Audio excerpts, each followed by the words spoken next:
استقلال روزا با 5 زبان برنامه‌های تاجیکستان سرزمینی تشخص‌های کارزاری ننگ و ناموسی پیشرفت و ترقیات و فتح و نصرت ملت تاجیک ملت فرهنگی حمایت مردم و ثبات مهمترین امکانات در 4 فصل سال برای سیر و سیاحت صنعتی و کشاورزی آزمون‌های جمهوریوی راهنمای جامعه خانه امید تاجیکان دنیا ما تاجیکستانی آزاد و صاحب اختیار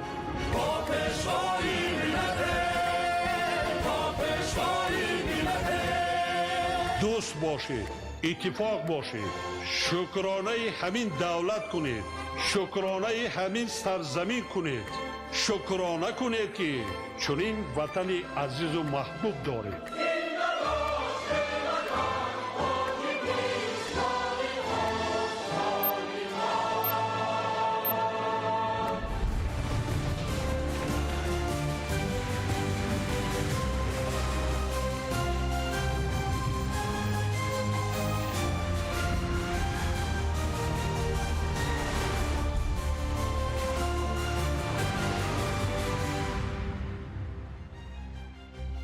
ассалому алайкум бинандагони гиромӣ. нашри муфассали барномаи иттилоотии ахборро мустақиман аз телевизиони тоҷикистон манзуратон мегардонем. дар асоси дастуру супориши президенти ҷумҳурии тоҷикистон муҳтарам эмомалӣ раҳмон сарвазири кишвар қоҳир расулзода ба шаҳру ноҳияҳои минтақаи кӯлоби вилояти хатлон сафари корӣ анҷом дода бо рафти корҳои сохтмонӣ ободонӣ ва татбиқи лоиҳаҳои иҷтимоиву иқтисодӣ шинос шуданд. 17 август сарвазири ҷумҳурии тоҷикистон қоҳир расулзода ба шаҳри кӯлоб ва ноҳияи шамсиддин шоҳини вилояти хатлон сафари корӣ анҷом дода бо рафти корҳои сохтмонӣ ободонӣ ва татбиқи лоиҳаҳои иҷтимоиву иқтисодӣ шинос шуданд. сафари кории сарвазири мамлакат дар шаҳри кӯлоб аз шиносоӣ бо рафти корҳои сохтмонии марҳилаи дуюми муассисаи таҳсилоти миёнаи умумии рақами 47 оғоз гардид. бинои нави таълимӣ барои 480 хонанда пешбинӣ шуда аз 3 ошона ва синфхонаҳои фаннӣ, озмоишгоҳҳо ва дигар ҳуҷраҳои зарурӣ иборат мебошад. дар раванди сохтмони муассиса мутахассисони ватанӣ ҷалб гардида истифодаи масъалаи хушсифати истеҳсоли дохилӣ ба роҳ монда шудааст. зимни шиносоӣ таъкид гардид ки фароҳам овардани шароити муносиб барои таълиму тарбияи насли наврас ва таҳкими заминаи моддию техникии муассисаҳои таълимӣ аз самтҳои муҳими сиёсати иҷтимоии давлат ба ҳисоб меравад. дар идомаи сафари корӣ дар шаҳри кӯлоб сарвазири мамлакат маркази хизматрасонии нақлиётиро мавриди истифода қарор доданд. марказ бо ташаббуси соҳибкори маҳаллӣ бунёд гардида барои 30 нафар ҷойи кори доимӣ фароҳам омадааст. дар марказ бо истифода аз таҷҳизоти муосир ба намудҳои гуногуни хизматрасонии нақлиётӣ пешниҳод карда мешавад. таъкид гардид ки рушди соҳибкорӣ истеҳсолӣ ва хизматрасонӣ таъсиси ҷойҳои нави корӣ ва ҷалби бештари соҳибкорон ба корҳои ободониву созандагӣ барои рушди иҷтимоии иқтисодии шаҳр заминаи мусоид фароҳам меорад. дар идомаи сафар сарвазири мамлакат бо дастуру супоришҳои президенти ҷумҳурии тоҷикистон муҳтарам эмомалӣ раҳмон ба оилае ки манзили истиқоматиаш бар асари офати табиӣ пурра хароб гардида буд хонаи нави истиқоматӣ бо тамоми шароити зарурӣ ва ашёи рӯзгор сохташударо тақдим карданд. дар шаҳри кӯлоб ҳамзамон рафти корҳои сохтмонӣ дар донишкадаи такмили ихтисос ва бозомӯзии кормандони соҳаи маориф мавриди таваҷҷӯҳ қарор гирифт. муассисаи мазкур дар баландбардоштани сатҳи касбӣ дониш ва малакаи омӯзгорон нақши муҳим дошта бунёди он ба таҳкими заминаи таълимию методии соҳаи маориф мусоидат менамояд. сарвазири мамлакат зимни шиносоӣ таъкид намуданд ки иншооти иҷтимоӣ бояд бо риояи меъёрҳои сохтмонӣ талаботи муосир ва сифати баланд бунёд гардида барои истифодаи дарозмуддат омода карда шавад. инчунин дар хиёбони исмоили сомонии шаҳр сарвазири ҷумҳурии тоҷикистон қоҳир расулзода бинои баландошонаи истиқоматӣ ва маркази хизматрасониро мавриди истифода қарор доданд. бинои навбунёд бо назардошти талаботи муосири шаҳрсозӣ бунёд гардида барои сокинон шароити муносиби зиндагӣ фароҳам оварда шудааст. дар маркази хизматрасонии иншоот бошад барои 20 нафар аз сокинон ҷойҳои кории доимӣ фароҳам оварда шудааст. мавҷуд будани чунин иншооти муосир ба рушди инфраструктураи шаҳр беҳтар гардидани симои меъмории он ва баланд бардоштани сатҳи хизматрасонии иҷтимоиву маишӣ мусоидат менамояд. дар идомаи сафари корӣ ба шаҳри кӯлоб сарвазири ҷумҳурии тоҷикистон қоҳир расулзода аз рафти корҳои сохтмонӣ ва ободониву созандагӣ дар бинои китобхонаи вилоятии ба номи Садриддини Айнӣ боздид ба амал оварданд. зимни боздид аз ҷараёни корҳои сохтмонӣ, сифати корҳои анҷомдода шуда ва раванди иҷрои корҳои боқимонда мавриди таваҷҷӯҳ қарор гирифтанд. таъкид гардид ки бунёд ва ба истифода додани чунин иншооти иҷтимоӣ дар фароҳам овардани шароити мусоиди таълиму тарбия нақши муҳим дошта бояд корҳои сохтмонӣ бо сифати баланд ва мутобиқ ба талаботи муосир ба анҷом расонида шаванд. сарвазири мамлакат инчунин бо рафти корҳои таъмирӣ дар варзишгоҳи марказии шаҳри Кӯлоб шинос шуданд. зимни боздид таъкид гардид ки рушди инфраструктураи варзишӣ барои ҷалби ҷавонону наврасон ва варзиш, тарғиби тарзи ҳаёти солим ва рушди намудҳои гуногуни варзиш аҳамияти муҳим дорад. сафари кории сарвазири мамлакат дар ноҳияи Шамсиддин Шоҳин идома ёфт. дар ин ноҳия низ ба рушди соҳаи маориф, фароҳам овардани шароити муносиб барои таълиму тарбияи хонандагон ва бунёди инфраструктураи иҷтимоӣ таваҷҷӯҳи хос зоҳир гардид. дар деҳаи Доғистон бинои иловагии назди муассисаи таҳсилоти миёнаи умумии рақами 4 барои 360 хонанда мавриди истифода қарор гирифт. иншооти нав имконият медиҳад ки шумораи ҷойҳои нишаст зиёд гардида шароити таълим барои хонандагон беҳтар карда шавад.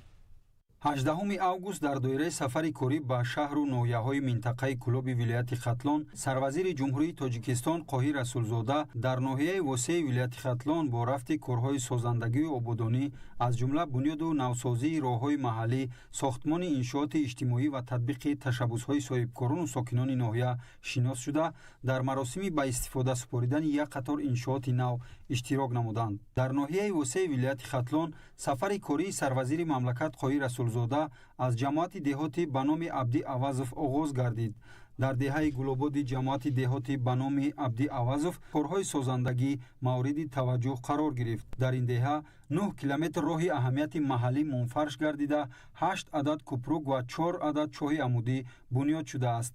ин иқдом дар доираи сиёсати хиратмандона ва дурандешонаи асосгузори сулҳу ваҳдати миллӣ, пешвои миллат, президенти ҷумҳурии Тоҷикистон муҳтарам Эмомалӣ Раҳмон бо ташаббус ва саҳми соҳибкорон ва сокинони маҳаллӣ бунёд гардида барои беҳтар намудани инфраструктураи деҳот, осон гардонидани рафту омади аҳолӣ ва беҳтар шудани таъминоти об мусоидат менамояд. дар идомаи сафар ба сарвазири мамлакат лоиҳаи бунёди майдончаи варзишии замонавӣ муаррифӣ гардид.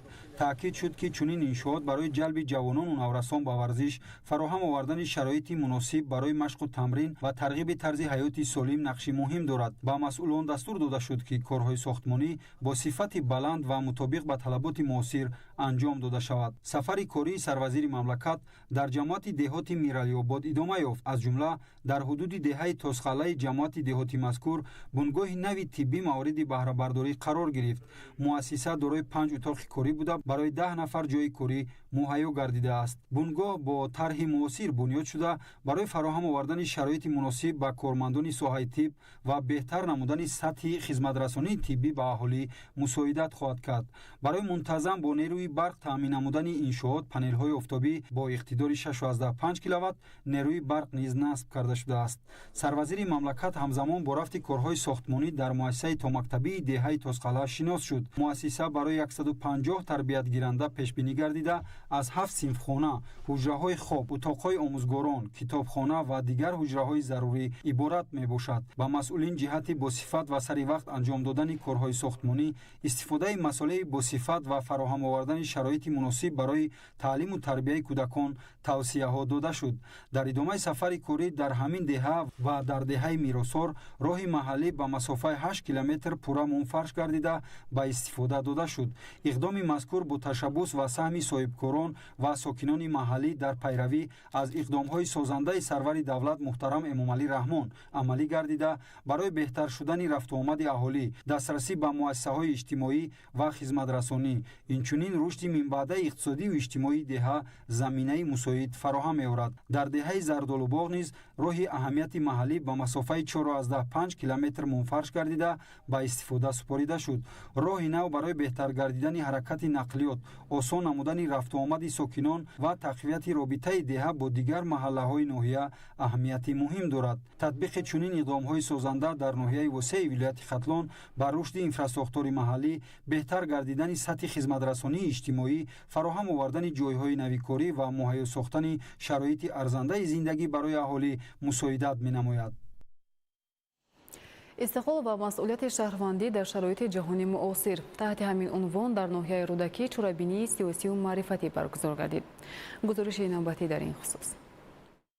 дар доираи нақшаи чорабиниҳои ҳаракати ваҳдати миллӣ ва иҳёи тоҷикистон бахшида ба 35-солагии истиқлоли давлатии ҷумҳурии тоҷикистон дар ноҳияи рӯдакӣ чорабинии сиёсиву маърифатӣ баргузор гардид. дар он намояндагони ҳаракати ваҳдати миллӣ ва иҳёи тоҷикистон, прокуратураи генералии ҷумҳурии тоҷикистон, кумитаи дин, танзими анъана ва ҷашну маросими назди ҳукумати ҷумҳурии тоҷикистон, инчунин масъулону фаъолони ноҳия иштирок намуданд. дар меҳвари чорабинӣ дастовардҳои даврони соҳибистиқлолӣ, нақши истиқлоли давлатӣ дар таҳкими давлатдории миллӣ, ҳифзи сулҳу субот ва ваҳдати миллӣ қарор дошт. зимни суханронӣ таъкид гардид ки истиқлоли давлатӣ барои мардуми тоҷикистон ҳамчун дастоварди бузурги тарихӣ имконият фароҳам овард то кишвар роҳи мустақили рушди сиёсӣ, иқтисодӣ ва иҷтимоиро пеш гирифта мавқеи худро дар арсаи байналмилалӣ таҳким бахшад. қайд гардид ки яке аз омилҳои асосии пешрафти ҷомеа маҳз сулҳу суботи сиёсӣ ва ваҳдати миллӣ мебошад. дар ин замина ҳифзи дастовардҳои истиқлолият, эҳтиром ба арзишҳои миллӣ ва садоқат ба давлату миллат аз вазифаҳои муҳими ҳар як шаҳрванди кишвар арзёбӣ гардид. ҳамзамон масъалаҳои мубрами замони муосир аз ҷумла таҳдиду хатарҳои терроризм ва экстремизм, пешгирии гаравидани ҷавонон ба гурӯҳҳои ифротӣ ва баланд бардоштани маърифати ҳуқуқи аҳолӣ мавриди баррасӣ қарор гирифтанд. таъкид карда шуд ки дар шароити пуртазоди ҷаҳони муосир ҳушёриву зиракии сиёсӣ, эҳсоси баланди масъулияти шаҳрвандӣ ва маърифати ҳуқуқи аҳолӣ аҳамияти бештар пайдо мекунад. дар идомаи чорабинӣ инчунин масъалаҳои риояи қонунгузорӣ, танзими анъана ва ҷашну маросим, таҳкими фарҳанги ҳуқуқӣ ва ҳифзи арзишҳои миллӣ баррасӣ гардиданд. таъкид шуд ки таҷлили 35-солагии истиқлоли давлатии ҷумҳурии тоҷикистон танҳо як ҷашни тарихӣ набуда, балки василаи муҳими тарғиби дастовардҳои давлатдорӣ, таҳкими ҳисси ватандӯстӣ ва масъулияти шаҳрвандӣ мебошад. чорабинии мазкур дар маҷмӯъ ба баланд бардоштани маърифати сиёсиву ҳуқуқии аҳолӣ, таҳкими ҳисси худшиносии миллӣ ва тарғиби арзишҳои истиқлолияту ваҳдати миллӣ равона гардида дар арафаи ҷашни бузурги миллӣ аҳамияти хоса дорад. боз як рӯйдоди фараҳбахш дар фазои иттилоотии кишвар дар асоси дастуру супоришҳои президенти ҷумҳурии тоҷикистон пешвои миллат муҳтарам эмомалӣ раҳмон ба ифтихори ҷашни 35-солагии истиқлоли давлатӣ радиои Сафина ба кор оғоз кард. ҷумҳурии тоҷикистон бо роҳи навсозии системаи иттилоърасонии телевизиону радиоро мукаммал менамояд. татбиқи ин раванд дар ҷумҳурии тоҷикистон пайваста бо навовариҳо таҳким бахшида мешавад. фахриддини муҳаммад юсуф оид ба имконоти иттилоърасонии радиои навтаъсиси Сафина гузориш медиҳад. равандҳо ва таҳаввулоти асри 21 фазои комилан нави замони соҳибистиқлолии талаботи рӯзафзуни ҷомеа ба иттилои дақиқу саривақтӣ ва тарғиби ҳадафҳои олии халқу ватан аст. ҳамаи ин аз ҷумлаи аҳдофест ки зарурати дар фазои иттилоотии кишвар амалӣ кардани ислоҳоти куллиро пеш овард. инак тадбири навбатӣ дар самти баланд бардоштани сатҳу сифати фаъолият ва имконоти техникӣ радиои Сафина бо иштироки ёрдамчии президенти ҷумҳурии тоҷикистон оид ба масъалаҳои рушди иҷтимоӣ ва робита бо ҷомеа Анвар Сафарзода, роҳбарияти кумитаи телевизион ва радиои назди ҳукумати ҷумҳурии тоҷикистон ва роҳбарони дигар васоити ахбори омма, хоса мутахассисони касбӣ фаъол гардида намунаи баланди таваҷҷӯҳи роҳбарияти давлат ба рушди соҳаи телевизион ва радио унвон карда шуд. системаи иттилоърасонӣ ва пахши барномаҳои радио бо тарҳ ва таҷҳизоти навтарин аз рӯи нақшаи мукаммал бо пахши барномаҳо оғоз гардид. ҳар як расонае ки дар муҳити иттилоотии тоҷикистон пайдо мешавад, ин боз як имконияти тарғиби идеологияи созандаи ҳукумати ҷумҳурии тоҷикистон ва як майдоне барои фаъолияти журналистони ҷавон ва онҳое ки факултаву шӯъбаҳои журналистиро хатм мекунанд, боз як имконияти дигар ёфтанд ки омада кор кунанд. ва радиои Сафина ҳам ин як дастоварди истиқлоли кишвар аст ки дар арафаи таҷлили 35-умин солгарди истиқлоли давлатии ҷумҳурии тоҷикистон боз гардид, яъне кушода шуд. ва ин аз як ҷиҳат гирем барои радиои тоҷикистон ва дигар радиоҳои хусусие ки дар тоҷикистон фаъолият мекунанд як рақиб аст, аммо дар баробари худ боз як имконияте барои пайдо кардани рақобати солим миёни воситаҳои ахбори омма аз ҷумла радиоҳо аст. ман фикр мекунам ки радиои тоҷикистон агар ки яъне модари радиоҳои тоҷикистон тамоми радиои тоҷикистон аст ва дигар радиоҳое ки дар 35 соли истиқлоли тоҷикистон ба пайдо шуданд ва шумораашонам ба даҳҳо адад мерасад, инҳо ҳама меваҳои истиқлоли тоҷикистонанд ки гувоҳ аз фазои озод барои журналистикаи радиои мо дарак медиҳад. бо технологияи навтарини рақамӣ ҷамъоварӣ ва пахши барномаҳо ба короғоз кардани радиои Сафина ки 18 соат дар як рӯз иттилоъу навигариҳои Тоҷикистон ва оламро ба ҳаводорони каломи баде бо сифати баланд пешниҳод менамояд, аз дастовардҳои назарраси даврони соҳиби истиқлолӣ дар соҳаи иттилоърасонӣ маънидод мегардад. дар заминаи радиои навтаъсиси Сафина шароити мусоиди корӣ муҳайё шуда утоқҳои таҳиягарони барномаҳо сабт ва пахши овоз бо стандарти муосир муҷаҳҳаз гардонда шудааст. 98.5 FM ҳамакнун радиои нав бо номи Сафина барои аҳолии шаҳри Душанбе, сокинони ноҳияҳои атрофи он ва дигар шаҳру навоҳӣ бо сифати баланди садо барномаву бахшҳои ҷолибро пешкаш хоҳад кард. барои мо эҷодкорон боиси хушҳоливу сарфарозист ки дар фазои иттилоъоти кишвар боз як рӯйдоди муҳим, яъне боз як минбари нави эҷодӣ радиои Сафина рӯи мавҷи 98.5 FM ба фаъолият оғоз намуд ва акнун садои Сафина албатта на танҳо аз экран балки аз мавҷи радио низ ба ҳамватанон ва шунавандагон мерасад. албатта таъсиси ин радио пеш аз ҳама натиҷаи таваҷҷӯҳ ва дастгириҳои бевоситаи асосгузори сулҳу ваҳдати миллӣ, пешвои муаззами миллат, президенти ҷумҳурии Тоҷикистон муҳтарам Эмомалӣ Раҳмон мебошад барои рушди соҳаи телевизиону радиошунавонӣ ва ҳамзамон барои фаъолияти аҳли эҷод. ва албатта ин барои мо ҳам масъулияти бузург аст ва ҳам боиси ифтихор ва мо кӯшиш мекунем ки яъне ба ин эътимод бо меҳнати содиқона, бо масъулияти касбӣ ва бо эҷоди барномаҳои ҷолиб ҷавоб диҳем. ҷумҳурии Тоҷикистон бо татбиқи нақша ва барномаҳои мукаммал имрӯз фарогирии фазои иттилоъотиро бо пахши рақамӣ ки сифату дақиқияти баландро дорост мукаммал менамояд. дар ин раванд аз рӯи тасмим барои бо технологияи муосир ба роҳ мондани фаъолият тадбирҳои саривақтӣ амалӣ мегарданд ки дар заминаи он дастовардҳои нав ба нав ба қайд гирифта мешавад. суруди миллӣ ва дигар шиорҳои фахрӣ, ин ҳама дар заминаи ифтитоҳи радиои Сафина чун оғози қадами аввал ба қайд гирифта шуд, аммо дурнамо ва ояндаи фаъолияти ин расонаи навро мутахассисони касбӣ хоса имконоти базавӣ таҳким хоҳад бахшид. навъоварӣ дар соҳаи радио бо пешрафти замон рушд ва инкишоф мекунад. таҳаввулот ногузир аст. иттилоъи оҷилу саривақтӣ тақозои замон ва муаррифгари ҳадафҳои миллист. радиои нав дар фазои иттилоъотӣ таҳкимбахши ҳадафҳои олии халқу ватан хоҳад буд. Фахриддин Муҳаммадюсуф, Бодуристан, Ахбор, радиои Сафина. 18 август рӯзи кормандони соҳаи тиб дар Тоҷикистон муқаррар гардидааст. ҳукумати кишвар ҳамеша ба рушди соҳаи нигаҳдории тандурустӣ ва таъмини шароити моддиву маънавии кормандони тиб таваҷҷӯҳи хоса зоҳир намуда дар ин самт корҳои назаррас анҷом медиҳад. зеро саломатӣ асоси некуаҳволии инсон, шахс, оила ва ҷамъият ба шумор меравад. бахшида ба ин санад дар шаҳру ноҳияҳои кишвар чорабиниҳои тантанавӣ доир гардид ки аз раванди баргузории он ҳамкорони мо гузориш медиҳад. 18 август дар Тоҷикистон рӯзи кормандони соҳаи тиб маҳсуб мешавад, зеро 1046 сол муқаддам дар ин рӯз фарзанди номвари тоҷик, донишманд, файласуф ва табиби машҳури олам Абуалӣ ибни Сино ба дунё омадааст. дар робита ба ин ҳамасола дар ҷумҳурии Тоҷикистон ин сана ҳамчун рӯзи касбии кормандони соҳаи тиб таҷлил гардида, ба ин муносибат чорабиниҳои оммавиву маърифатӣ ташкил карда мешаванд. тадбири имрӯза ки дар вазорати тандурустӣ ва ҳифзи иҷтимоии аҳолии ҷумҳурии Тоҷикистон бо иштироки муовини сарвазири кишвар Дилрабо Мансурӣ баргузор шуд, идомаи чунин чорабиниҳост ки ба муносибати рӯзи табибон рӯи даст гирифта шуд. зикр гардид ки ҳукумати ҷумҳурии Тоҷикистон пайваста ба рушди соҳаи нигаҳдории тандурустӣ ва таъмини шароити моддиву маънавии кормандони тиб таваҷҷӯҳи хоса зоҳир намуда, дар ин самт корҳои назаррас анҷом медиҳад. зеро саломатӣ асоси некуаҳволии инсон, шахс, оила ва дар умум ҷомеа ба шумор меравад.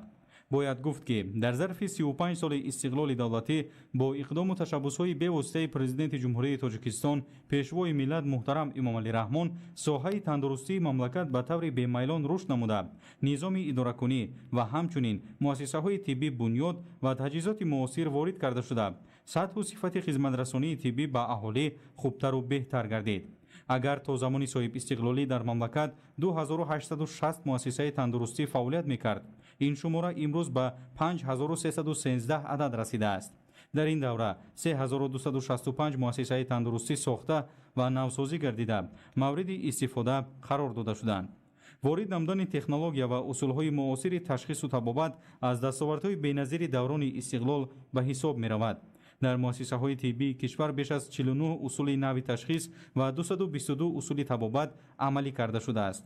ин ҳама тадбирҳо танҳо бо як мақсад баландбардоштани сатҳ ва сифати хизматрасонии тиббӣ ба аҳолӣ равона шудаанд. дар фарҷоми ҳамоиш як қатор кормандон ва табибон бо мукофоту ифтихорномаҳо сарфароз гардонида шуданд.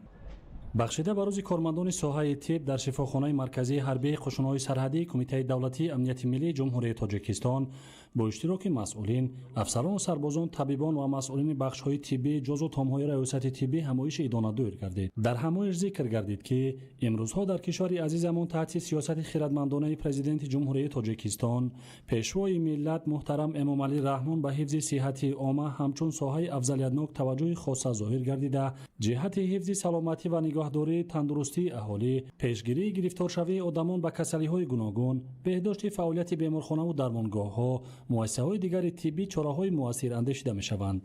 мавриди зикр аст ки саҳми табибон, махсусан табибони низомӣ дар пешрафту инкишоф ва рушди саломатии миллат муҳим арзёбӣ мегардад.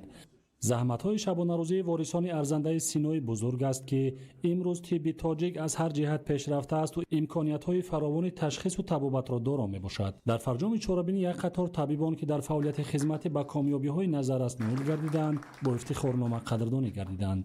маврид ба зикр аст ки бо таваҷҷӯҳу ғамхориҳои президенти ҷумҳурияи Тоҷикистон пешвои миллат муҳтарам Эмомалӣ Раҳмон дар доираи омодагӣ ба ҷашни 35-солагии истиқлоли давлатӣ ва вусъати корҳои ободонию созандагии ҳамаи шуъбаву бахшҳои шифохонаи марказии ҳарбии қушуноҳои сарҳадии Кумитаи давлатии амнияти миллӣ пурра таъмир карда шуда, дар ин ҷо барои табобату муолиҷаи ҳайати шахсӣ ва хизматчиёну аскарони қушуноҳои сарҳадӣ шароити зарурӣ фароҳам оварда шудааст.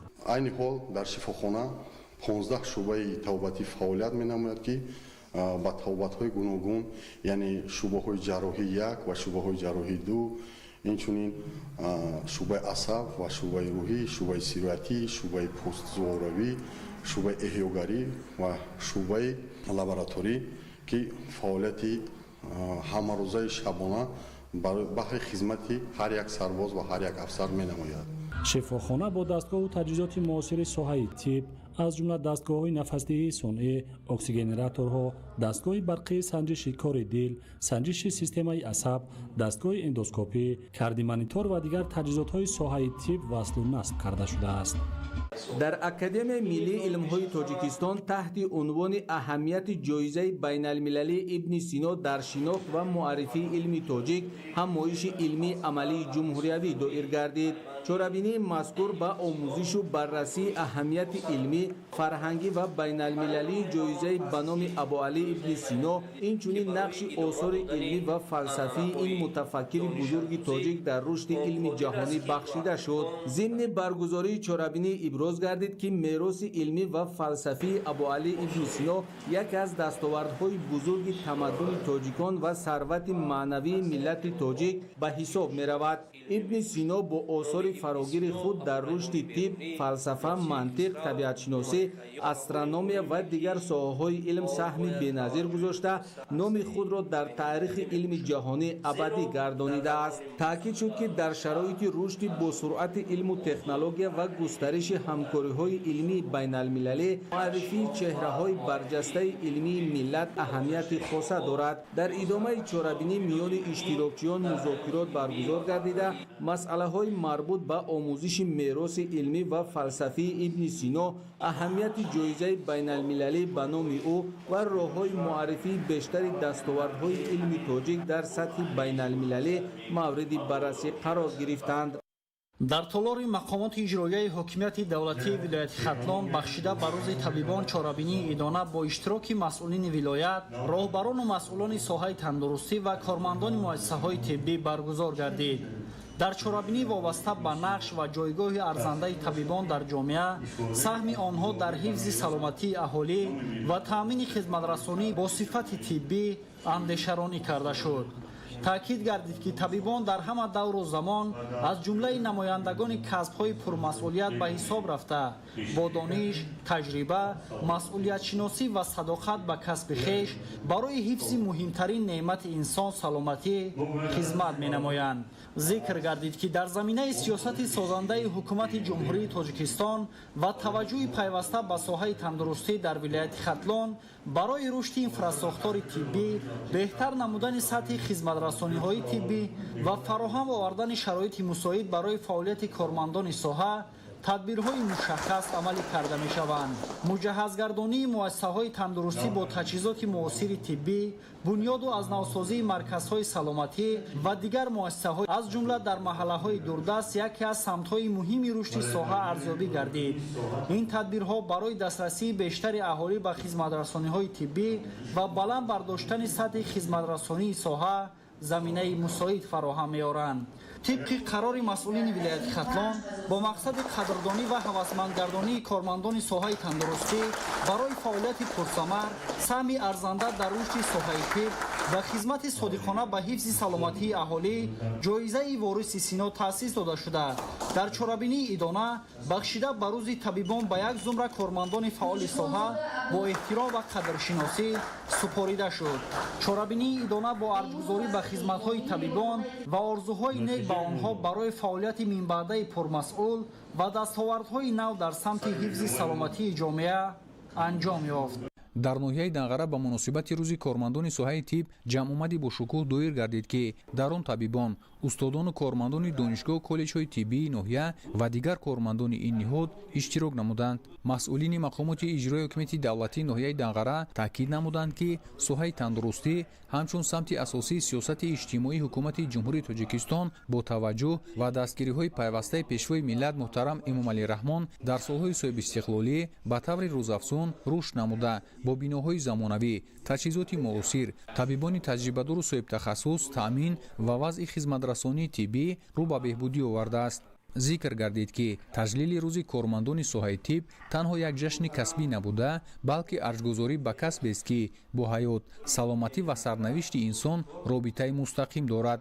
дар вазъияти муносиб якчанд нафар кормандон аз муассисаҳои тандурустии ҳудуди ноҳия бо сипосномаҳои мақомоти иҷрои ҳокимияти давлатии ноҳия ва нишони сарисинагии аълочии соҳаи тандурустӣ қадршиносӣ карда шуданд. қисмати дигари чорабинӣ бо барномаи рангини омоданамудаи аҳли фарҳанги ноҳия хотима ёфт ки дар он ҳунармандони касбӣ бо суруду таронаҳои дилошуб табъи ҳозиринро шод гардониданд. дар донишгоҳи давлатии тиббии хатлон низ бахшида ба рӯзи кормандони соҳаи тиб ҳамоиш доир карда шуд. зикр гардид ки истиқлоли давлатӣ дар самти рушду пешрафти соҳаи тиб ҳиссаи созгор гузошта барои ҳалли масъалаҳои иқтисодиву иҷтимоӣ ва тадриҷан баланд бардоштани сатҳи зиндагии аҳолӣ дар доираи барномаву стратегияҳои милливу соҳавӣ пайваста тадбирҳои зарурӣ андешида мешавад. хусусан 5 солаи охир бо кӯмаку дастгириҳои пешвои миллат муҳтарам Эмомалӣ Раҳмон ҷиҳати рушди соҳаи тиб иқдомҳои бузург амалӣ гардида дар баробари бунёду аз навсозии иншооти гуногуни тандурустӣ муассисаҳои тиббӣ бо асбобу таҷҳизоти муосири ташхису табобат муҷаҳҳаз гардонида шудааст. ҳамчунин ёдовар шуданд ки донишгоҳи давлатии тиббии хатлон ҳамчун муассисаи омодакунандаи кормандони соҳаи тандурустӣ минбаъд низ баҳри ба пуррагӣ таъмин намудани муассисаҳои соҳа бо кормандони баландихтисос фаъолияти худро пурсамар ба роҳ монда дар мубориза бар зидди ҳама гуна бемориҳо ҳиссагузор мебошанд. дар идомаи чорабинӣ як зумра омӯзгорон, табибон ва кормандони фаъоли донишгоҳ барои фаъолияти пурсамар, саҳми арзанда дар рушди соҳаи тандурустӣ, таълиму тарбияи мутахассисони ҷавон бо мукофотҳои соҳавию донишгоҳӣ қадрдонӣ гардиданд.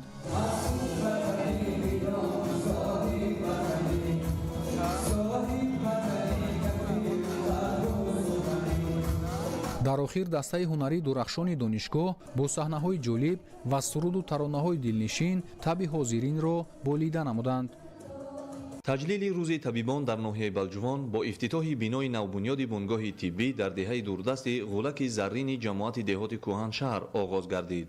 дар расми ифтитоҳ намояндагони мақомоти иҷроияи ҳокимияти давлатӣ, кормандони муассисаҳои тандурустӣ ва сокинони маҳаллӣ иштирок намуданд. бунёд ва мавриди истифода қарор гирифтани иншооти нави соҳаи тандурустӣ барои сокинон ва табибон рӯйдоди фараҳбахш ва дастоварди арзишманд маҳсуб меёбад. иншооти мазкур бо маблағгузории буҷети маҳаллӣ тавассути шуъбаи сохтмонҳои асосии ноҳияи балҷувон амалӣ гардида, бунёдгузори иншоот пудрачии сохтмон ҷамъияти дорои масъулияташ маҳдуди фарзин мебошад. бино аз 4 ҳуҷраи корӣ ва дигар иншооти ёрирасон иборат буда, баҳри таъмини шароити муносиби корӣ ва сатҳи баланди хизматрасонии тиббӣ ба аҳолӣ бо дастгоҳу таҷҳизот ва лавозимоти зарурӣ муҷаҳҳазонида шудааст. бино бо системаи гармидиҳӣ ва хати оби нӯшокии доимӣ таъмин мебошад. ҳамзамон дар асоси иҷрои ҳадафҳои ҳукумати мамлакат дар боми иншоот панелҳои офтобӣ насб гардида, дар ҳама фасли сол бунгоҳи тиббиро бо барқи доимӣ таъмин месозад. дар муассисаи навбунёд 4 нафар бо кори доимӣ фаро гирифта шудаанд. кормандони бунгоҳи тиббии мазкур ба беш аз 400 нафар аҳолии деҳаҳои ғулаки Заррин ва Оличадара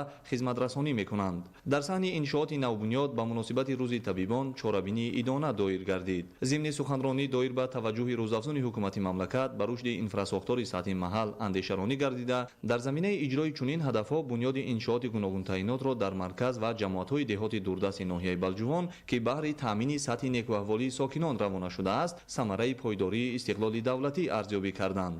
дар идома як қатор кормандони соҳаи тиб ва фаъолону ташаббускорон ки дар бунёди иншооти соҳаи тандурустӣ саҳмгузорӣ намуданд, бо сипосномаи мақомоти иҷроияи ҳокимияти давлатӣ қадрдонӣ гардиданд. дар қисмати ниҳоии чорабинӣ барномаи фарҳангии ҳунармандони ноҳия ҳамчун армуғони идона пешниҳоди иштирокдорон карда шуд. чунин тадбири ҷашнӣ ба муносибати рӯзи табибон дар маркази ноҳия низ идома ёфт ки кормандони соҳаи тандурустӣ ва намояндагони дигар ниҳодҳоро ба ҳам овард. аснои пешниҳоди маърузаҳо аз рушди ба тадриҷи соҳаи тандурустӣ ва имкониятҳои беҳтари фароҳамомадаи соҳа дар ноҳия бо ифтихор ёдоварӣ намуда, таъкид доштанд ки бо шарофати соҳиби истиқлолии кишвар дар ноҳия сол то сол инфрасохтори соҳа беҳтар гардида, дар муассисаҳои тандурустӣ шароити муосири ташхису табобат фароҳам оварда шудааст. ҳамчунин саҳми табибон дар ҳифзи солимии ҷомеа назаррас арзёбӣ шуда, баҳри дастгириву ҳавасмандии онҳо аз ҷониби ҳукумати мамлакат пайваста ғамхории махсус зоҳир гардида, имтиёзҳои муфид низ пешниҳод карда мешавад. дар идомаи чорабинӣ як зумра кормандони соҳаи тиб барои фаъолияти намунавӣ нишон додан ва иҷрои саривақтии рисолати касбии хеш бо сипоснома сарфароз гардонида шуданд. дар толори филармонияи мардумӣ ба номи Одина Ҳошими ноҳияи Мир Саид Алии Ҳамадонӣ бо мақсади таҷлил аз рӯзи кормандони соҳаи тиб ҷамъомади тантанавӣ баргузор гардид ки дар он намояндагони мақомоти иҷроияи ҳокимияти давлатӣ, собиқадорони соҳаи тиб, кормандони беморхонаи марказӣ, муассисаҳои кӯмаки аввалияи тиббию санитарӣ, масъулони марказҳои назорати давлатии санитарию эпидемиологӣ, ташаккули тарзи ҳаёти солим ва дигар ниҳодҳои ба ин соҳа алоқаманд иштирок намуданд. бо ифтихормандӣ баромадкунандагон иброз доштанд ки таҷлили рӯзи касбии кормандони соҳаи тиб бо мавлуди олими машҳури тоҷик алломаи маштиқзамин Абуалӣ ибни Сино ки осори гаронбаҳояш ҳамчун ганҷинаи бебаҳои илм барои пешрафти соҳаи тандурустии тамоми олам хизмат мекунад, алоқамандӣ дорад. дар ин асно нотиқон ҳамзамон аз саҳми донишмандоне чун Абуалӣ ибни Сино, Абубакр Закарияи Розӣ ҳарф заданд ки осори онҳо то ба имрӯз аҳамияти худро гум накарда барои башарият ҳамчун раҳнамо хизмат менамоянд. бо шукргузорӣ аз фазои амну суботи кишвар инчунин таъкид гардид ки таҳти сиёсати хиратмандонаи пешвои миллат президенти ҷумҳурии Тоҷикистон муҳтарам Эмомалӣ Раҳмон дар ноҳияи Мир Саид Алии Ҳамадонӣ чун дигар шаҳру ноҳияҳои мамлакат ба ҳифзи сиҳатии омма ҳамчун соҳаи афзалиянок мароқи хос зоҳир гардида, ҷиҳати ҳифзи саломатӣ ва нигоҳдории тандурустии аҳолӣ, пешгирӣ аз паҳншавии бемориҳои гуногуни сироятӣ, беҳдошти фаъолияти беморхона ва марказу бунгоҳҳои саломатӣ, инчунин муассисаҳои дигари тиббӣ чораҳои зарурӣ андешида мешаванд. саҳми кормандони соҳаи тиб дар ноҳияи Мир Саид Алии Ҳамадонӣ баҳри беҳтар намудани саломатии сокинон ва ламбардоштани сифати хизматрасонии тиббӣ низ бориз арзёбӣ шуда, илова гардид ки табибони соҳиб эъҷоз бо дониши мукаммал ва сухани нек ба беморон саломатӣ ва умри дубора мебахшанд. аз ин рӯ изҳори боварӣ карда шуд ки табибони мо ворисони арзандаи гузаштагон гардида, осору истеъдоди онҳо дар дохил ва хориҷи кишвар эътироф мешаванд. фаъолияти рӯзмарраву чашмраси табибони ҳозиқи ноҳияи Мир Саид Алии Ҳамадонӣ пайваста дар мадди назар қарор дошта, онҳо дар остонаи иду ҷашнвораҳо қадрдонӣ карда мешаванд. ҳамин тавр ба як зумра фаъолони соҳаи тандурустӣ ва шахсоне ки бо кору пайкори худ дар рушду пешрафти бемайлони соҳа саҳми бориз гузоштанд, сипоснома ва тӯҳфаҳои хотиравӣ супорида шуд. пешниҳоди суруду таронаҳои дилнишин аз ҷониби ҳунармандони бахши фарҳанги ноҳия ва рақсу хурсандӣ бепоёни сокинон аз лаҳзаҳои ҷолиби чорабинӣ маҳсуб меёфт. ба ифтихори таҷлил аз иди касбии кормандони соҳаи тиб дар ноҳияи Муъминобод бо иштироки намояндагони мақомоти иҷроияи ҳокимияти давлатӣ, кормандони соҳаи тандурустӣ ва дигар сохторҳои гуногуни ноҳиявӣ роҳпаймоии идона баргузор гардид. роҳпаймоӣ дар маркази ноҳия ҷараён ёфта бо шиору овезаҳо ва рӯҳияи болидаи иштирокдорон фазо комилан идона ба назар расида баёнгари ифтихору шодмонии сокинон аз сулҳу суботи пойдори кишвар мебошад. ҳамзамон ба ин муносибат дар толори муассисаи давлатии маркази ҷумҳуриявии барқарорсозии бемориҳои дил чорабинии бошукӯҳи ҷашнӣ идома ёфт. аснои баромад иштирокдорон изҳор доштанд ки давоми солҳои соҳибистиқлолӣ ба тадриҷ рушд ёфтани соҳаи тандурустӣ дар мамлакат далолат аз таваҷҷӯҳи рӯзафзуни ҳукумати кишвар ба ин соҳа ва ба меъёрҳои байналмилалӣ мутобиқ сохтани сатҳи хизматрасониҳои тиббӣ дар ҷумҳурии тоҷикистон мебошад ки давра ба давра ҷиҳати амалисозии ин ҳадафҳои шоиста натиҷаҳо мусбӣ ва дастовардҳо афзоянда дониста мешавад. таъкид гардид ки айни замон вобаста ба рушди соҳаи тандурустӣ дар ноҳияи муъминобод заминаҳои мусоид фароҳам оварда шуда то кунун як зумра ҳадафҳои муҳиму мушаххас амалӣ гардида оиди боз ҳам беҳтаршавии сатҳи хизматрасониҳои сифатноки тиббӣ татбиқи тадбирҳои иловагӣ барои давраҳои оянда роҳандозӣ шудааст. бо ифтихор баён доштанд ки дар заминаи омодагиҳо ба истиқболи ҷашни 35-солагии истиқлоли давлатӣ бинои асосии беморхонаи марказии ноҳия бо ташаббуси соҳибкори маҳаллӣ пурра таъмиру навсозӣ шуда истодааст. таъкид гардид ки дар заминаи дастгириҳои ҳукумати ҷумҳурии тоҷикистон дар марказ ва деҳаҳои дурдасти ноҳия биноҳои нави беморхона марказҳои саломатӣ ва бунгоҳҳои тиббӣ бунёд гардида шароити мусоиди хизматрасонӣ фароҳам оварда шудааст. ҳамзамон бо мақсади омода намудани мутахассисони соҳавӣ дар ноҳия муассисаи таълимии коллеҷи тиббӣ низ фаъолият мекунад ки ба рушди соҳа заминагузор аст. дар идомаи чорабинӣ як зумра фаъолон кормандони муваффақи соҳаи тибб ки баҳри ҳифзи солимии ҷомеа саҳми арзанда гузоштаанд бо қадрдонӣ карда шуданд. баҳри болидахотирии иштирокдорон дар қисмати ниҳоии чорабинӣ барномаи рангини фарҳангии ҳунармандони ноҳия бо пешниҳоди суруду таронаҳои тараннумгари мавзӯъҳои истиқлолу озодӣ ва ватандӯстона ки фазои фараҳбахшро танинандоз буд ба ҳусни чорабинии идона шукӯҳи бештар бахшид. дар ноҳияи 5 ба ифтихори рӯзи кормандони соҳаи тиб ҳамоиши маърифатӣ доир гардид ки зимни он масъулини мақомоти иҷроияи ҳокимияти давлатӣ ва кормандони соҳа иштирок намуда аз таваҷҷӯҳу дастгириҳои рӯзафзуни роҳбарияти олии мамлакат ва беҳтар гаштани шароиту имконоти ташхису табобат баҳри кормандон ёдовар гардиданд. таҷлили ин санаи муҳим аз таваҷҷӯҳи ҳамешагии пешвои миллат муҳтарам эмомалӣ раҳмон ва ҳавасмандии табибон маънидод карда мешавад. ин аст ки ҳамасола дар доираи бунёдкориҳо бахшида ба ҷашни ифтихори миллӣ 35-солагии истиқлоли давлатӣ баробари дигар самтҳо ба бунёди иншооти соҳаи тандурустӣ низ диққати махсус равона гардида ҷиҳати беҳтару хубтар ба роҳ мондани фаъолияти кори табибон дар ҳамаи муассисаҳои тандурустӣ дастгоҳу таҷҳизоти ташхису табобат дастрас мегардад. ҳоло дар ноҳия 5 беморхонаи рақамӣ 13 маркази саломатӣ ва 34 бунгоҳи тиббӣ фаъолият дошта кормандон бо дасту дили пок ҳамарӯза ба сокинон хизмати босифати тиббӣ мерасонанд. тавре қайд гардид дар раванди созандагиҳо бо саҳми соҳибкорону шахсони эҳсонкор 2 бунгоҳи тиббӣ бунёд ёфта дар иншооти дигари соҳа корҳои таъмиру тармим бо маром идома дорад. дар идомаи чорабинӣ як қатор кормандони фаъоли соҳа бо тӯҳфаҳои арзишманд қадршиносӣ карда шуданд. ҳамчунин дар ин рӯз бахшида ба рӯзи кормандони соҳаи тиб дар 6 ҷамоати деҳот ва шаҳраки ноҳия корвони саломатӣ доир гардида мутахассисони соҳибтаҷрибаи соҳа ба аҳолӣ ба таври ройгон хизмати босифати тиббӣ расониданд ки ин дар ҳифзи солимии ҷомеа мусоидат хоҳад кард. дар беморхонаи клиникии вилоятӣ ба номи Бурӣ Воҳидов ба муносибати рӯзи табибон чорабинии идона баргузор гардид. чорабинии мазкур бо ташаббуси кумитаи иҷроияи ҳизби халқии демократии тоҷикистон дар шаҳри Бохтар баргузор шуда таъкид гардид ки табибон дар ҳифзи саломатии аҳолӣ пешгирии бемориҳо баланд бардоштани сатҳи хизматрасонии тиббӣ ва таъмини солимии ҷомеа нақши муҳим доранд.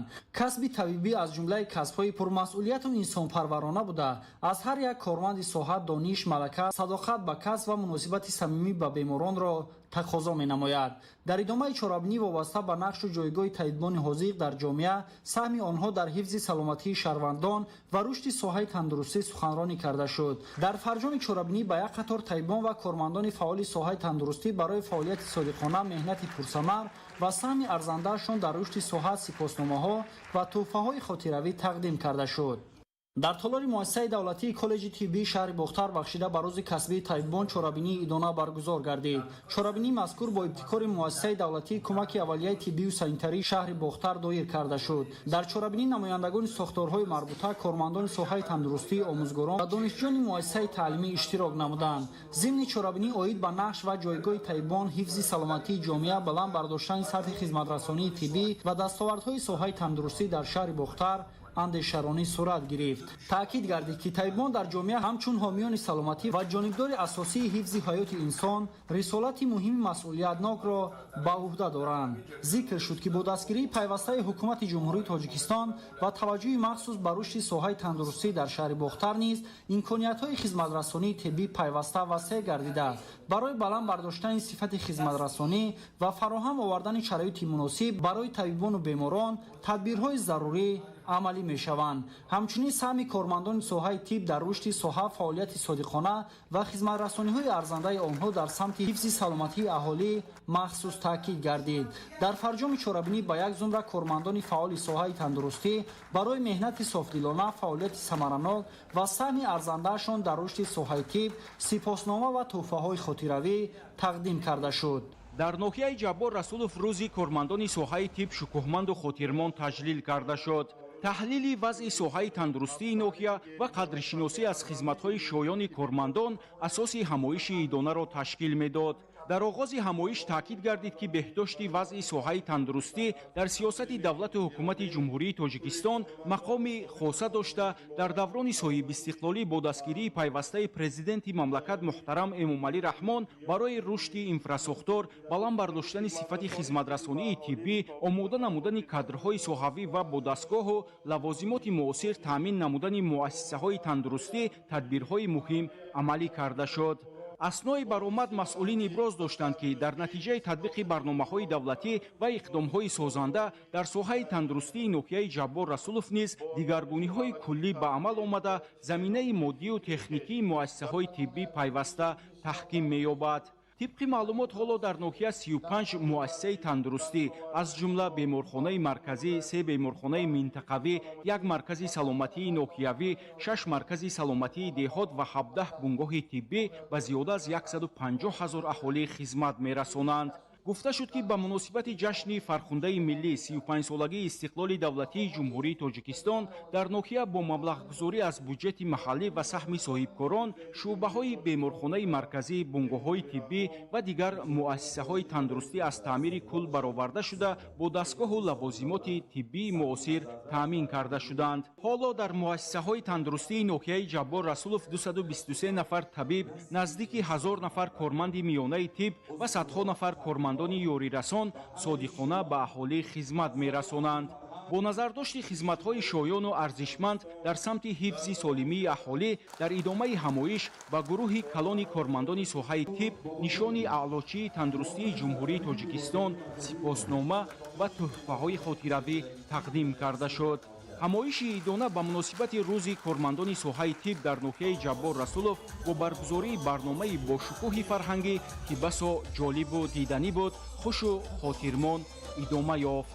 маҳз ба хотири арҷгузорӣ ба заҳмату хизматҳои кормандони ин соҳаи муҳим дар ноҳияи деваштиҷ рӯзи кормандони соҳаи тиб бо шаҳомати хоса таҷлил гардид. дар чорабинӣ намояндагони мақомоти иҷроияи ҳокимияти давлатии ноҳия, кормандони соҳаи тандурустӣ, собиқадорони соҳа ва дигар фаъолон ҷамъ омада нақши табибонро дар ҳифзи саломатии аҳолӣ ва баландбардоштани сатҳи хизматрасонии тиббӣ муҳим арзёбӣ намуданд. таъкид гардид ки деваштиҷ ки яке аз ноҳияҳои калон ва дорои аҳолии зиёд дар вилояти суғд ба шумор меравад, рушди шабакаи муассисаҳои тиббӣ аҳамияти хоса дорад. тавре ироя гардид, дар сохтори тандурустии ноҳияи деваштиҷ беморхонаҳои марказию ноҳиявӣ, марказҳои саломатӣ, бунгоҳҳои саломатӣ ва дигар муассисаҳои тиббӣ фаъолият мекунанд. қадами тоза дар ин самт моҳи июли соли равон гузошта шуд. дар деҳаи далёни болои ноҳия бинои нави беморхонаи марказии рақами 6 мавриди истифода қарор гирифт. муассисаи нав дорои 4 шуъба ва 40 кати хоб буда бо таҷҳизоти муосири тиббӣ таъмин гардидааст. бо ба истифода додани он барои беш аз 14 000 сокини якчанд деҳа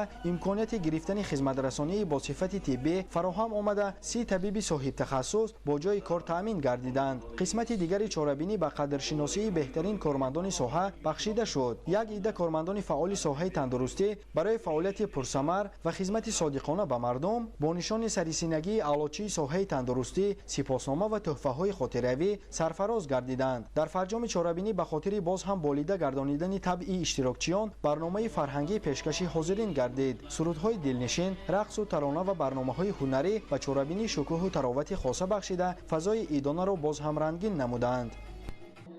در شهر استراشن روز کارمندان ساحه طب با شکوه و شهامت خاصه تجلیل گردید. در این همایش نمایندگان مقامات دولتی، کارمندان مؤسسه‌های تندرستی، سابقه‌داران ساحه و دیگر فعالان جمع آمده از دستاوردهای ساحه طب، رشد انفراستراکچور تندرستی و سهم کارمندان این ساحه در حفظ سلامتی اهالی یادآور شدند. مسئولین ابراز داشتند که در دوران صاحب استقلالی به رشد ساحه تندرستی و حفظ سلامتی اهالی همچون یکی از سمت‌های افضلیت‌ناک سیاست اجتماعی دولت توجه خاص ظاهر می‌گردد. در روند مذکور تشبس‌ها و دستگیری‌های پیشوای ملت، پرزیدنت جمهوری تاجیکستان محترم امامعلی رحمان نقش مهم دارند. یکی از اقدام‌های مهم در این سمت ارجگذاری به میراث علمی ابوعلی ابن سینا میباشد. با فرمان پرزیدنت جمهوری تاجیکستان سال 2026 جایزه بین‌المللی ابوعلی ابن سینا در ساحه طب تأسیس داده شد. تأسیس این جایزه تنها قدرشناسی نام یک نابغه بزرگ نبوده، آن همزمان به معرفی مکتب طبی تاجیک، دستاوردهای علم طب و نقش عالمان و طبیبان در رشد ساحه تندرستی در سطح بین‌المللی روانه شده است. در ادامه چاره‌بینی یک قطار کارمندان ساحه تندرستی برای فعالیت پرثمر و سهم ارزنده‌شان در حفظ سلامتی اهالی با نشان سرسینگی اعلاچی ساحه تندرستی، سپاسنامه و تحفه‌های خاطروی قدردانی گردیدند. قسمت فرهنگی چاره‌بینی با اشتراک اهل فرهنگ و هنرمندان شهر برگزار گردیده با سرود و ترانه‌های دلنشین و برنامه‌های رنگین هنری به فضای تنتنوی همایش حسن بیشتر بخشیدند. امسال در دایره کارهای آبادانی و سازندگی در بیمارخانه مرکزی شهر ترسونزاده یک قطار کارهای تعمیری به انجام رسانده شدند. راهروهای بیمارخانه از تعمیر اساسی برآورده شده در اتریزه‌های کهنه به در اتریزه‌های زمانوی پلاستیکی عوض گردیدند. همچنین بینای میتخانه پر تعمیر شده، شرایط آن بهتر کرده شد. در برابر این گرد و اطراف بیمارخانه اسفالت پوش گردیده برای بیماران، طبیبان و کارمندان مؤسسه شرایط مساعد خدمت رسانی فراهم آورده شده است. تجدید آبادانی مؤسسه طبی قدمی مهم در سمت بهتر نمودن شرایط خدمت رسانی طبی و فراهم آوردن محیط مناسب برای طبیبان و بیماران به حساب می رود.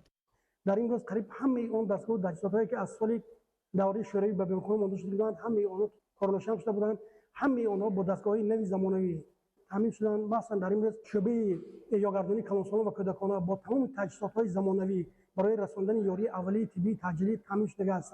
امروز در تالار مقامات اجرایی حکومت دولتی شهر ترسونزاده به مناسبت روز کارمندان ساحه طب چاره‌بینی برگزار گردید. در این چاره‌بینی نقش طبیبان در حفظ سلامتی اهالی، پیشگیری بیماری‌ها و بلند برداشتن سطح خدمت رسانی طبی تاکید گردید. در رفت این چاره‌بینی یک قطار سابقه‌داران و کارمندان فعال ساحه تندرستی با عنوان علوچه وزارت تندرستی و سپاسنامه و افتخارنامه‌های مقامات اجرایی حکومت دولتی شهر ترسونزاده قدردانی کرده شدند. بخشیده به روز کارمندان ساحه طب در تالار قصر فرهنگ ناحیه تاجیک‌آباد چاره‌بینی ایدانه برگزار گردید. ذکر گردید که حفظ اجتماعی اهالی یکی از سمت‌های مهمترین سیاست اجتماعی حکومت جمهوری تاجیکستان به شمار رفته، ساحه تندرستی دوام سال‌های صاحب استقلالی با مرام رشد کرده شده است. کارمندان ساحه تندرستی ناحیه در این دوران با یک قطار پیشروی‌های نظررس نایل گردیدند. اینچنین در رفت نمایش از جانب مقامات اجرایی حکومت دولتی ناحیه با یک قطار کارمندان ساحه طب افتخارنامه و سپاسنامه سرفراز گردانده شدند. در ناحیه 5 کارهای آبادانی و سازندگی به استقبال جشن 35 سالگی استقلال دولتی با مرام ادامه داشته، نقشه‌های پیش‌بینی شده زیاده از 100% اجرا گردیده. بنیاد و نوسازی انشاءات اجتماعی، معارف و تندرستی، انفراساختار و دیگر ساحه‌ها به بهتر گردیدن شرایط زندگی مردم و رشد استوار ناحیه مساعدت نموده، از ثمره استقلال و صلح و وحدت ملی درک می‌دهد. ادامه موضوع در گزارش اسماعیل صاحب نظریان و موسی نور محمد. در ناحیه 5 نقشه کارهای آبادانی و سازندگی به استقبال شایسته 35 سالگی استقلال دولتی زیاده 100% اجرا گردیده. در دهها انشاءات دیگر نیز کارهای سازندگی با مرام ادامه دارند. تعمیر و ازنوسازی و بنیاد انشاءات گوناگون اجتماعی، سودا و خدمت رسانی و استحصالی بخصوص در جماعت شهرک و دهات ناحیه با اشتراک فعالانه ساکنان و صاحبکاران عملی کرده می شوند. انشاءات بنیاد شده و مورد استفاده قرار گرفته пеш аз ҳама ба беҳтар намудани шароити зиндагӣ, кору фаъолият, таҳсил, хизматрасонӣ ва фароғати сокинон равона гардиданд. дар ин раванд ба рушди соҳаҳои маориф ва тандурустӣ таваҷҷӯҳи бештар зоҳир гардида, даҳҳо иншооти нави соҳаҳои иҷтимоӣ бунёд ва таъмиру азнавсозӣ гардиданд. бунёди муассисаҳои таълимии замонавӣ ва фароҳам овардани шароити мусоиди таълиму тарбия барои насли наврас аз самтҳои муҳими корҳои созандагӣ дар ноҳияи Панҷ ба ҳисоб меравад. дар 5 соли охир дар назди 21 муассисаи таълимӣ зиёда аз 85 синфхонаҳои иловагӣ бунёд ва ба истифода қарор дода шуданд, ки онҳо дар ду баъз барои 3889 нафар хонандагон наздики 4000 ҷойи нишаст ба истифода дода шудааст. 4 бинои нави муассисаҳои таълимӣ бо теъдоди 6 синфхона, ки барои 2400 нафар дар ду баъз пешбинӣ шуда буданд, сохта ба истифода дода шуданд. дар баробари ин беҳтар намудани шароити хизматрасонии тиббӣ дар шаҳраку деҳоти ноҳия аз таваҷҷӯҳи пайваста ва ҳифзи иҷтимоии аҳолӣ ва солимии ҷомеа дарак медиҳад. дар доираи корҳои ободониву созандагӣ ҳамчунин иншооти варзишӣ, фарҳангӣ, савдо ва хизматрасонии маишӣ, роҳу пулҳо ва дигар иншооти инфрасохторӣ бунёд ва таъмиру азнавсозӣ шуданд. дар ин корҳои созандагӣ саҳми бевоситаи сокинон ва соҳибкорони ноҳия назаррас буда, ташаббусҳои созандаи онҳо барои ободии маҳалҳо ва рушди инфрасохтори иҷтимоӣ нақши муҳим дорад. ин ҳама далели он аст, ки дар фазои истиқлолу озодӣ, сулҳу субот ва ваҳдати миллӣ мардум барои ободии маҳалли зист ва пешрафти ватани азиз саҳми худро мегузоранд. тибқи нақша чорабинии мақомоти иҷроии ҳукумати давлатии ноҳияи Панҷ дар ноҳияи Панҷ 232 адад иншоот ба нақша гирифта шуда буд, ки то 1 августи соли 2026 235 адад мавриди истифодабарӣ қарор дода шудааст, ки 101% нақшаро дар бар мегирад. имрӯз сокинони ноҳияи дурдасти Панҷ ҳадаф доранд, ки 35-солагии истиқлоли давлатиро бо дастовардҳои арзандаи ободониву созандагӣ, истеҳсолӣ ва меҳнатӣ истиқбол намоянд. зеро ободии маҳал, рушди инфрасохтор ва фароҳам овардани шароити зиндагии шоиста барои мардум аз муҳимтарин нишондиҳандаҳои рушди ҷомеа ва самараи истиқлолу сулҳу ваҳдат ба ҳисоб меравад. дар ҷамоати деҳоти Симиганҷи шаҳри Ваҳдат ба истиқболи ҷашни 35-солагии истиқлоли давлатӣ корҳои созандагӣ вусъат гирифта ба рушди соҳаи маориф низ таваҷҷӯҳи хоса зоҳир мешавад. ҳоло дар назди 6 муассисаи таълимии деҳот бунёди биноҳои иловагии таълимӣ идома дорад. гузориш дар ин хусус. бо бино ёфтани иншооти нави сохташаванда, ки айни замон марҳилаи рангубор ва муҷаҳҳазнамоӣ дар он идома дорад, омӯзгорон ва хонандагони муассисаи таҳсилоти миёнаи умумӣ дар деҳаи қалъачаи ҷамоати деҳоти Симиганҷ соҳиби тӯҳфаи арзишманд мегарданд. иншооти бунёдшаванда аз 4 ҳуҷра иборат буда, аз рӯи гуфтаи масъулон муассисаи таълимӣ соҳиби маркази барвақтии инкишофи кӯдак, китобхона ва симхонаи зебою барҳавои омӯзиши технологияи иттилоотӣ мегарданд. иқдомоти мактабсозӣ аз ҷониби мардони баруманди диёр ва сокинони шаҳри Ваҳдат дар партави ҳидоятҳои созандаи пешвои муаззами миллат президенти ҷумҳурии Тоҷикистон муҳтарам Эмомалӣ Раҳмон ҷиҳати баланд бардоштани сифати таълиму тарбияи насли наврас имрӯзҳо дар ҳамаи деҳаҳо рӯстои шаҳр амалӣ карда мешаванд. бинои асосии муассисаи таҳсилоти миёнаи умумӣ рақами 56 деҳаи Одилӣ соли 1938, бинои дигари он соли 1975 сохта шудаанд. сокинону соҳибкорони деҳа бо азми ватандӯстона моҳи апрели соли ҷорӣ барои бунёди бинои иловагии дуошона иқдоми бунёдкоронаро оғоз намуданд. طبق لایحه انشاءات نوی تعلیمی بنیاد شونده دارای 32 سیمخانه بوده. پس از مورد بهره برداری قرار دادن آن شرایط علم آموزی خوانندگان مطابق به زمان گردانیده می شود. عین زمان در مؤسسه تحصیلات میانه عمومی رقم 56 زیاده از 1000 نفر فرزندان ساکنان دهه‌های عادلی و قشنگی به تعلیم و تربیت فرا گرفته شدند. بنیاد بینای نوی علاوگی امکانیت فراهم آورد که در یک بس 740 نفر نسل نورس در سیمخانه‌های زیبای برهوا تحصیل نمایند. چنین انشاءات محتشم زیبا در دهه سری چنار جماعت دهات سیمیگنج با اصول دستجمعی ساکنان بنیاد یافته ایستاده است. تدبیرهای بنیادی در بینای ایلاوگی ساخته شونده در شفت مؤسسه تحصیلات میانه عمومی رقم 40 سال گذشته آغاز گردیده دارای 8 سیمخانه تعلیمی میباشد. با مورد بهره برداری قرار دادن انشاءات مذکور نارسایی جای نشست خوانندگان در این مؤسسه تعلیمی برطرف می‌گردد. در شفت مؤسسه تعلیمی دهه فرشتی بینای ایلاوگی تعلیمی دوآشیانه ساخته شده در روزهای جشن 35 سالگی استقلال دولتی مورد استفاده قرار داده می‌شود. انشاءات بنیاد گردیده از 10 سیمخانه عبارت بوده. در سال نو خوانش شرایط دانش آموزی 400 نفر خواننده باز هم بهتر می‌گردد. در مؤسسه مذکور همچنین مرکزی بروقتی انکشاف کودک بنیاد گردیده است که در سال نو تحصیل خردسالان را به تعلیم و تربیت فرا خواهد گرفت. انشاءات نوسازی گردیده زیبا در دهه فرشتی طبق لایحه مؤسسه تعلیمی تحصیلات ابتدایی میباشد. مؤسسه نوسازی گردیده دارای 5 سیمخانه تعلیمی مجهز با لوازمات خوانش، حجره آموزگاران و از آثارخانه عبارت می باشد. با مورد استفاده قرار دادن انشاءات مذکور 240 نفر نسل نورس به دانش آموزی جلب گردیده در روحیه وطندوستی، خودشناسی و افتخار ملی تربیت می‌یابند. سال جاری از جانب مردان سخاوت پیشه دیار در شفت مؤسسه تحصیلات میانه عمومی رقم 55 دهه سیمیگنج میدانچه معاصر ورزشی بنیاد کرده شد. همکنون با بنیاد و مورد استفاده قرار دادن انشاءات نوی ورزشی نورسان و جوانان دهه سیمیگنج به مشق و تمرین و سالمگردانی مشغول گردیده در آینده در مسابقه های گوناگون ورزشی فعالانه شرکت می‌ورزند. در روزهای جشن 35 سالگی استقلال دولتی در جماعت دهات سیمیگنج شهر وحدت در مجموع 50 سیمخانه تعلیمی با تازگی بنیاد گردیده مورد استفاده قرار داده می‌شوند. محمد علی عبدالکریم ایوبی محمورات، وحدت اخبار. дар остонаи соли нави хониш муассисаҳои таълимии шаҳри исфара низ ба талаботи замони муосир мутобиқ гардонда мешавад. бо навсозии мактабу симхонаҳои нав муҳити таълимӣ боз ҳам созгор ва нақшаҳои омӯзгорон барои соли нави таҳсил муайян мегарданд. тафсилот дар гузориши ҳамкорони мо.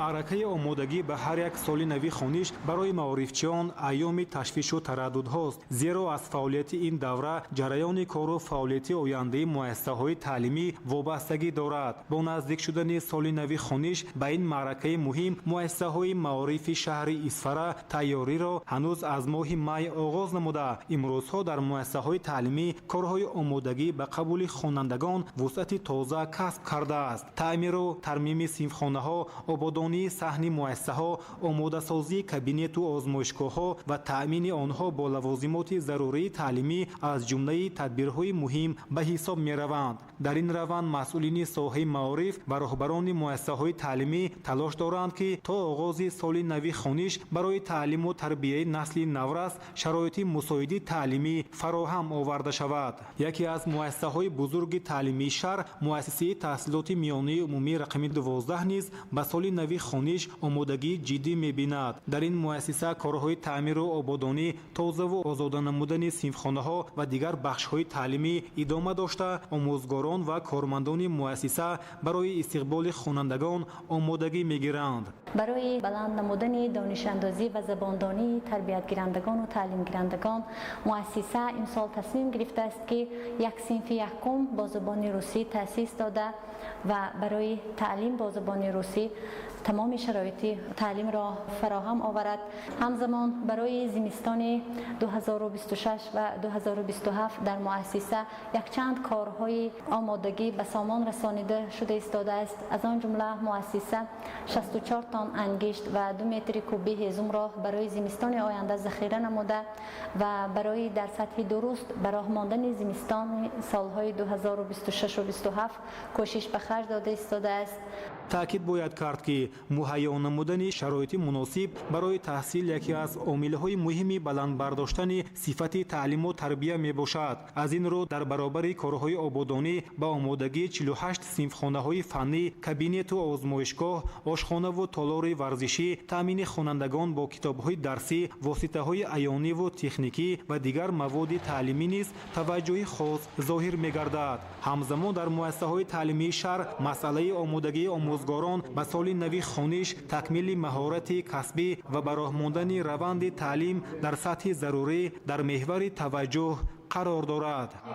طبق نقشه چاره‌بینی ریاست معارف شهر اسفره امروزها تمام آموزگاران در مشورت‌های اوگوستی فنی خویش اشتراک نموده پیوسته برای بلند برداشتن سویه دانش خود آموزگاران وظیفه‌های خویش را به سال تحصیلی 2026-27 معین نموده ایستاده‌اند. با انجام کارهای آمادگی مؤسسه‌های تعلیمی شهر از جمله مؤسسه تحصیلات عمومی رقم 12 نیت دارند سال نوی خوانش را با آمادگی همه‌جانبه استقبال گرفته برای خوانندگان شرایط خوبی تحصیل فراهم آورند. صابر ایوبی، صاحبان قربان، شهر اسفره. اخبار. جشن 35مین سالگرد استقلال دولتی برای مردم تاجیکستان همچون صحنه مهم تاریخی با روحیه بلند وطندوستی و افتخار ملی تجلیل می‌گردد. با این مناسبت در شهر و ناحیه‌های کشور با اشتراک ساکنان چرابینی‌های گوناگون فرهنگی برگزار شده ایستادند. همکاران ما گزارش میدن. با استقبال 35مین سالگرد استقلال دولتی جمهوری تاجیکستان در ناحیه وخش با تشبث بخش ایدئولوژی ناحیه در همبستگی با ساکنان محل چرابینی ایدانه برگزار گردید. هدف از برگزاری چنین چرابینی‌ها ارزش‌گذاری به ارزش‌های مقدس استقلال، تحکیم حس وطندوستی و افتخار ملی میان ساکنان ارزیابی می‌گردد. چرابینی ایدانه با راهپیمایی آسایشته آغاز یافت. حضور ساکنان کسب و کار گوناگون در این راهپیمایی از احترام مردم و مقدسات ملی و ارزش‌های دولتداری شهادت می‌داد. در دایره چرابینی نمایش هنرهای مردمی محصول مهنت هنرمندان و دستاوردهای دوران صاحب استقلالی ساکنان جماعت شهرک ناحیه تشکیل کرده شد. سپس در میدان جشنگاه بخش رسمی چرابینی برگزار گردید. مسئولین ناحیه ضمن سخنرانی عاید به نقش و جایگاه استقلال دولتی در حیات سیاسی و اجتماعی کشور، دستاوردهای دوران صاحب استقلالی و اهمیت صلح و ثبات جامعه اندیشه‌رانی نمودند. تأکید گردید که استقلال برای مردم تاجیکستان زمینه مساعد رشد دولتداری، تحکیم خودشناسی ملی و فراهم آوردن شرایط سازندگی را مهیا نموده محض در فضای صلح و ثبات و وحدت ملی کشور و پیشرفت و ترقیات استوار نائل گردیده است. همزمان در سخنرانی‌ها سهم پیشوای ملت پرزیدنت جمهوری تاجیکستان محترم امامعلی رحمان در برقرارسازی صلح و وحدت ملی، تحکیم پایه‌های دولتداری نوین تاجیکان و تأمین رشد اقتصادی و اجتماعی کشور مخصوص تاکید کرده شد. در فرجام چرابینی هنرمندان بخش فرهنگی ناحیه وخش با پیشنهاد برنامه رنگین فرهنگی، سرود و ترانه‌های دلنشین و رقص و موسیقی با چرابینی شکوه تازه بخشیدند. در ادامه چرابینی‌های جشنی به استقبال 35 سالگی استقلال دولتی جمهوری تاجیکستان که در تمام گوشه و کنار مملکت با شکوه و شهامت خاص ادامه دارند، در جماعت دهات قلعه سرخ ناحیه خراسان تحت عنوان شکوه استقلال چرابینی فرهنگی فراغتی برگزار گردید.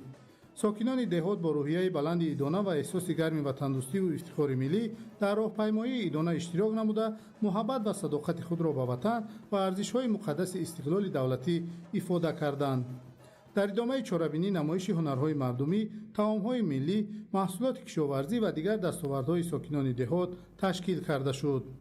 گوشه‌های ایدانه محصول مهنت ساکنان و هنر والای زنان و دختران دهات و چرابینی رنگ و تراوت خاص بخشیده از فرهنگ غنی، مهنت دوستی و ایجادکاری مردم درک می‌دادند.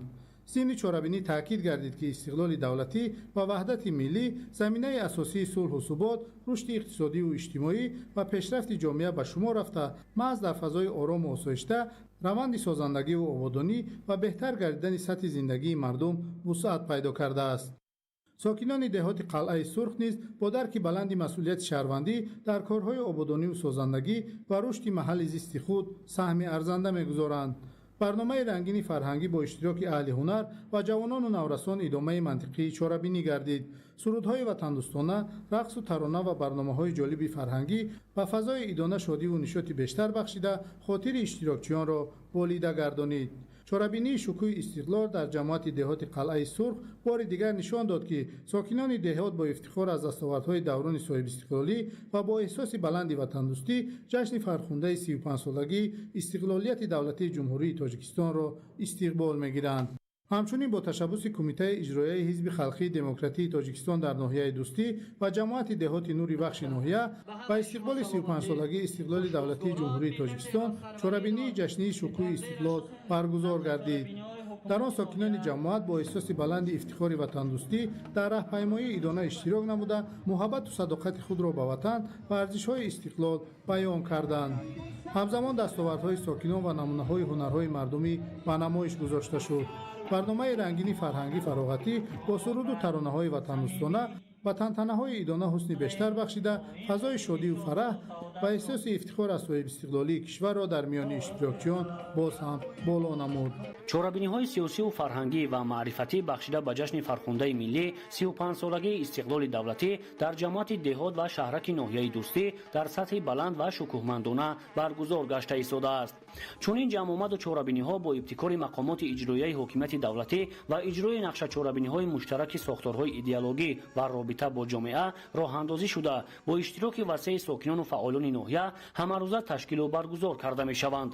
ин навбат ҳамин гуна як чорабинии идона бо баргузор намудани роҳпаймоии осоиштаи сокинон, мусобиқаҳои гуногуни варзишӣ ва намоиши зебои ҳунарҳои мардумӣ дар деҳаи корвонгузари ҷамоати деҳоти анористони ноҳия сурат гирифта, сокинон бо шодиву нишод ва фараҳмандии том аз ин ҷашни таърихии миллат 35-солагии истиқлоли давлатӣ истиқбол намуданд. масъулин зимни баромади хеш қайд доштанд ки сулҳу суботи сартосарӣ ва ваҳдати комили мамлакат имкон фароҳам овард ки тинҷиву осудагӣ дар кишвар ҳукмфармо бошад ва сокинони хушбахту саодатманди диёр дар як фазои тинҷу ором зисту зиндагонӣ намоянд. имрӯз аз хурд то бузурги меҳан мафҳуми истиқлол озодиро бо маънои томаш дарк карда бо истифода аз тамоми имконот талош менамоянд ки дар корҳои ободониву созандагӣ ҳиссаи муносиб гузоранд.